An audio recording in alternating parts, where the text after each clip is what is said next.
I did not expect to be laughed at on my first day of duty. Yet there I stood, in the polished hall of the visiting ship, while Princess Alira of the Thren Royal House looked me up and down like I was a piece of furniture someone had forgotten to remove. "This is my guard?" she said, turning to her advisor. "He has no claws, no scales. His skin looks like it would tear if a breeze blew too hard." Her advisor, a tall Thren officer with silver plating along his arms, only shrugged. "He was assigned by the Council, Your Highness. Humans are considered capable escorts." Capable of what? Falling over? A few of her guards chuckled behind their hands. I said nothing. I only bowed, the way protocol required, and took my place at her side. I was used to this. Humans were new to most of the galaxy, and first impressions rarely worked in our favor. We had no armor grown into our skin, no venom, no claws sharp enough to open steel. To most alien eyes, we looked like something built to be eaten, not something built to survive. What they did not know was that surviving was the one thing humans were exceptionally good at. The mission was simple on paper. Princess Alira was traveling through the Vela Wilderness, a stretch of untamed land between two allied territories, to attend a peace signing that would end a long-standing conflict between her house and a neighboring clan. The journey was short, only 2 days by ground transport, but the terrain was known for its dangerous wildlife.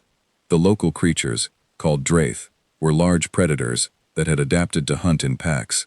Even seasoned Thren soldiers spoke of them with quiet respect. I had read the mission briefing twice before we departed. The Draith were smart. They studied their prey before attacking, choosing the weakest member of a group first. This was why Princess Alira insisted on traveling with only her most capable guards, and why she was so unhappy that a human had been placed among them. "Stay close to the transport," she told me as we set out. "If something happens, do try not to slow us down." "Understood, Your Highness," I said, keeping my tone calm and respectful. She sniffed and looked away, clearly expecting nothing from me. I did not mind. I had long since learned that being underestimated was not an insult. It was an advantage. The Vela Wilderness was beautiful, in a way that made you forget how dangerous it was. Tall silver trees stretched high above us, their leaves shimmering faintly blue in the sunlight. The path wound through soft hills covered in glowing moss. Princess Alira sat in the open compartment of the transport, her guards positioned around her, weapons ready. I walked near the back, watching the tree line the way I had been trained. It was almost peaceful, until the first sound came. A low growl rippled through the trees to our left. The guards straightened immediately, weapons raised. Princess Alira's ears, small and pointed, twitched toward the sound. "Draith!" one of her guards muttered. "A scout, most likely." We slowed to a stop. The transport's engine hummed quietly as everyone waited. I stepped forward, moving toward the edge of the group, scanning the shadows between the trees. I could see a shape there, low and long, its body covered in dark fur with faint glowing markings along its spine. Its eyes, a pale yellow, were fixed on our group. Then something strange happened. The creature's gaze moved across the guards, across the princess, and finally landed on me. For a moment, it simply stared. Then, without a sound, it turned and disappeared into the trees. Silence followed. The guards lowered their weapons slightly, confused. "That was fast," one of them said. "They usually study a group longer before deciding to leave." Princess Alira frowned, glancing at me before quickly looking away. "It probably smelled something it did not like," she said. "Let us continue." I said nothing, though I found the moment curious. Draith were known to target the weakest in a group first, and by every visible measure, that should have been me. Yet it had looked directly at me and left. I filed the thought away and kept walking. The rest of the day passed without incident. We made camp that evening in a clearing recommended by the transport's navigation system, a spot surrounded by tall rocks that offered some natural protection. The guards set up a perimeter, taking turns keeping watch. I offered to take a shift, and though the head guard looked skeptical, he agreed, likely assuming I would be useless anyway. Princess Alira sat near the fire, wrapped in a thick travel cloak, speaking quietly with her advisor. I stood near the edge of the camp, watching the darkness beyond the rocks. The forest was quiet, filled with the soft chirping of unfamiliar insects and the occasional distant call of some creature I could not identify. Around midnight, I noticed movement. 3 shapes moved along the tree line, low to the ground, their yellow eyes catching the moonlight. Dreyeth. More than one this time. I did not shout or panic. I simply stood a little straighter and watched them carefully, the way you would watch a stray dog approaching a park bench. The creatures paused at the edge of the clearing. They studied the camp, their eyes moving over the sleeping guards, over the princess by the fire, over the supplies stacked near the transport. Then, one by one, their eyes settled on me. They did not move closer. Instead, they backed away, slowly, as if reconsidering something important. Within moments, they had vanished back into the trees. I let out a slow breath and turned to see Princess Alira sitting up, wide awake, staring at me, with an expression I had not seen from her before. It was not contempt this time. It was confusion. "You saw them too?" she asked quietly, not wanting to wake the others. "Yes, Your Highness." "They left." "They did." She studied me for a long moment, her golden eyes narrowing slightly. "That is the second time today," she said. "Dreyeth do not simply walk away. They are patient hunters. They wait for weakness, and when they find it, they do not hesitate." I did not have a clear answer for her, so I gave her the honest one.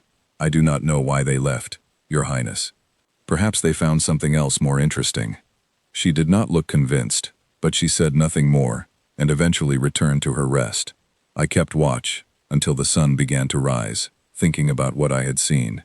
It was not the first time I had heard stories like this.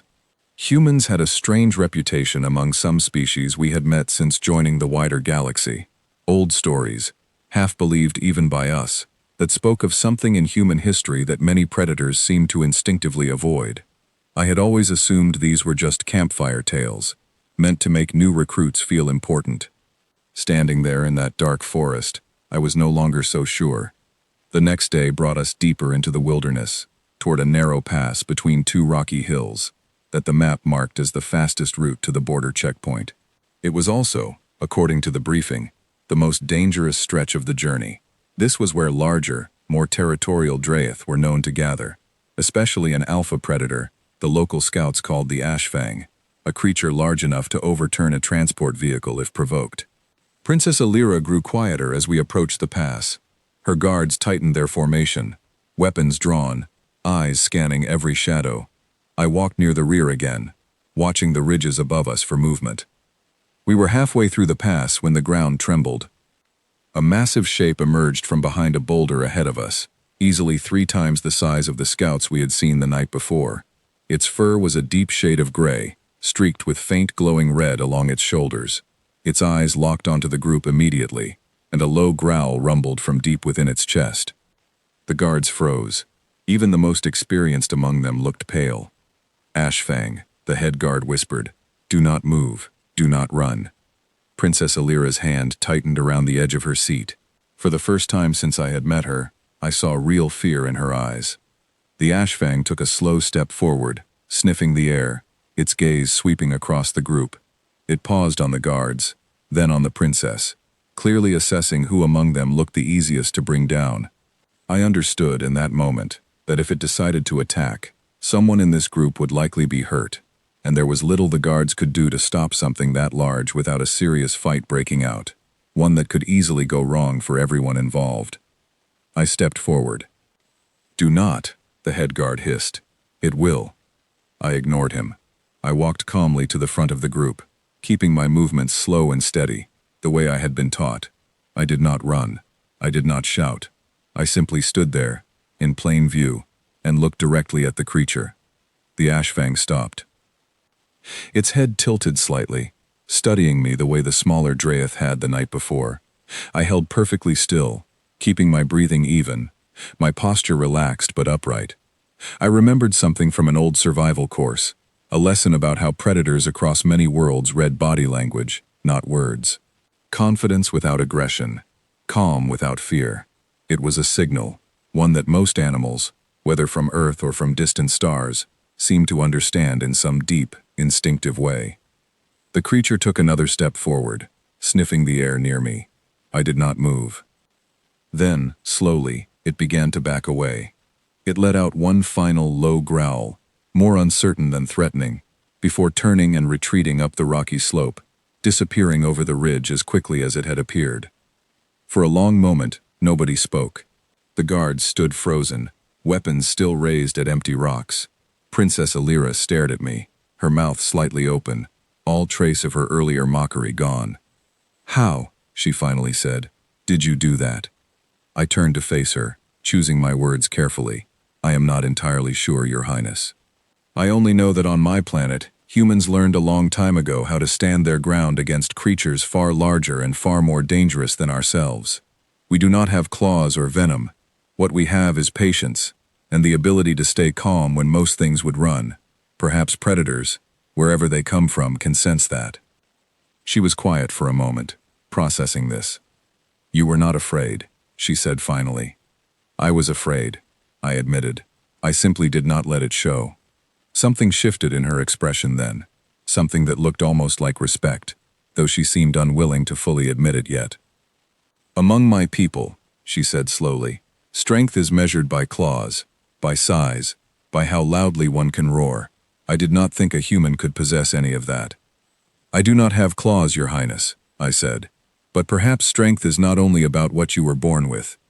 Sometimes it is about what you choose to do when something bigger than you is standing in front of you, waiting to see if you will run." She looked at me for a long moment, then, surprisingly, gave a small nod. It was not an apology, not exactly, but it was something close to one. We reached the border checkpoint without further incident.